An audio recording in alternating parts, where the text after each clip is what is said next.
ഇന്ന് നമുക്ക് silk cotton ബ്ലെൻഡായിട്ട് വന്നിരിക്കുന്ന സാരീസിൻ്റെ കളക്ഷനാണ് കാണിക്കുന്നത്. 2200 ആണ് ഇതിൻ്റെ റേറ്റ് വരുന്നത്. അപ്പോൾ ഇതിനകത്ത് കോൺട്രാസ്റ്റ് ബോർഡർ, പല്ലു ആൻഡ് ബ്ലൗസ് ആണ്. ബ്ലൗസും പല്ലുവും അതിൻ്റെ ബോർഡറും കോൺട്രാസ്റ്റ് ആയിരിക്കും. അതിൻ്റെ ഡിഫറെൻറ്റ് കളർ കോമ്പിനേഷൻസ് വന്നിട്ടുണ്ട്. നമുക്കൊന്ന് നോക്കാം.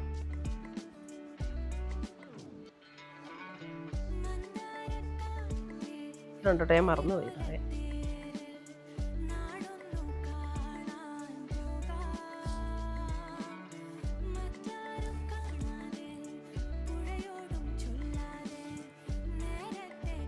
ഭംഗിയുള്ളത്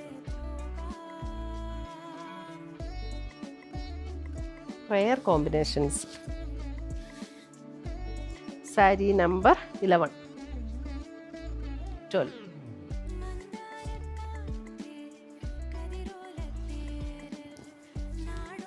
പുതിയ കളക്ഷൻസുമായി നമുക്ക് വീണ്ടും കാണാം. Till then bye, take care.